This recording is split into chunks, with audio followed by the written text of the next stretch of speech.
Glórias a Deus. Nós vamos refletir agora no texto devocional a respeito da presença do Espírito Santo em nossas vidas, né?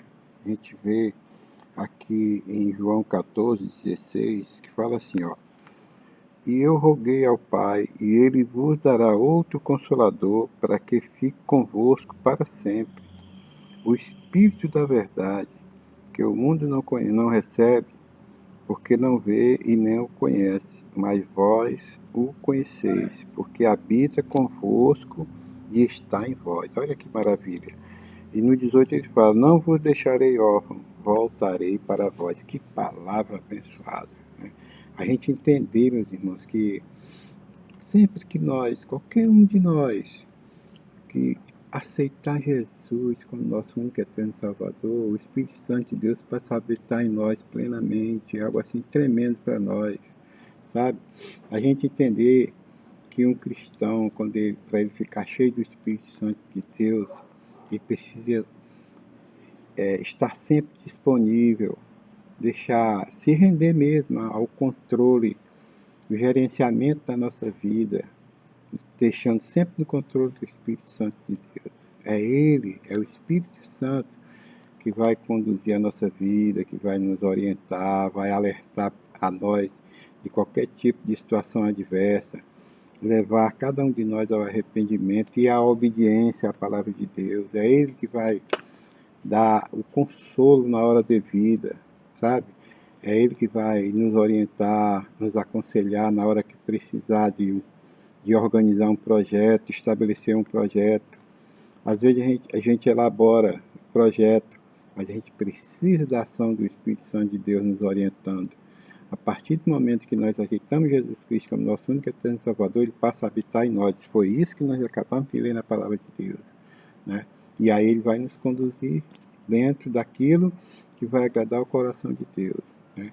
Porque Ele está conosco o tempo todo. Foi isso que nós acabamos de ler, né?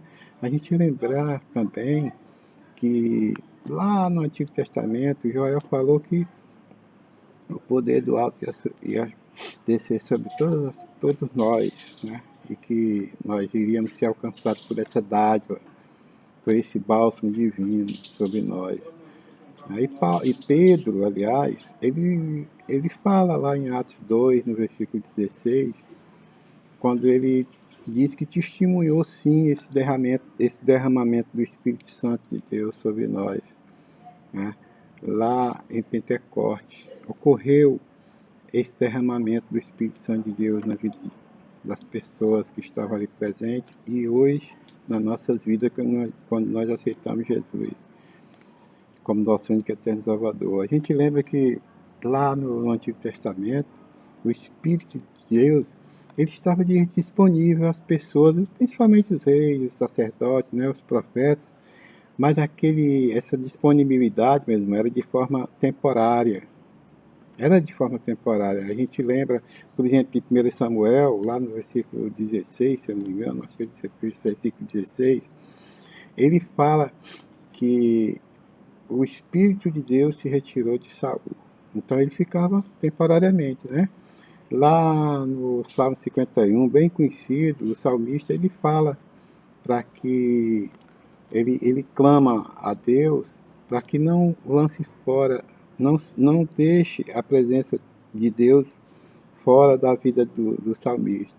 E não retire do salmista, ele fala, o teu Espírito Santo. Ele fala sobre isso também. Então a gente entende que naquela época do Antigo Testamento, o Espírito de Deus, o Espírito Santo, ele vinha de forma temporária. Mas no Novo Testamento, Paulo ele nos alerta a respeito da ação contínua do Espírito Santo nas nossas vidas, né?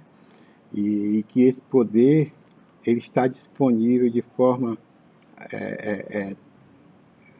contínua, né? De forma contínua em todo cristão, em todo aquele que aceita Jesus como seu único e eterno Salvador. Está lá em 1 Coríntios, no versículo 3,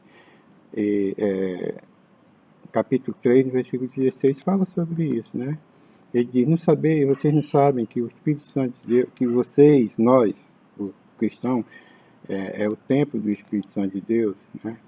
e que Ele habita em nós, é isso que Paulo fala para nós. Né? Ele tá alertando a gente para a gente ser zeloso com o Espírito, com a presença do Espírito Santo, estarmos atentos àquilo que o Espírito Santo de Deus fala.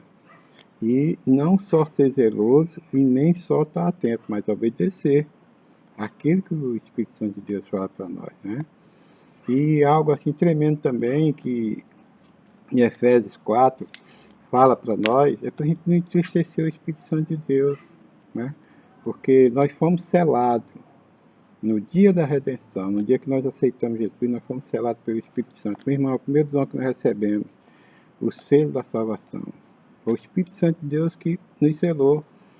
Então, a gente não entristecer ele. Como é que a gente entristece o Espírito Santo? Quando a gente mente, quando a gente não obedece às palavras de Deus, né?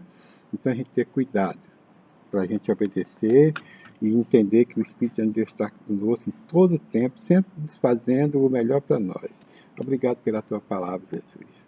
Tudo é teu, tudo te pertence, Jesus. Obrigado pelo teu divino Espírito Santo que o Senhor colocou para estar sempre disponível para nós e nos ajudando. Obrigado por tudo, em nome do Pai, do Filho e do Espírito Santo. Amém. E glórias a Deus.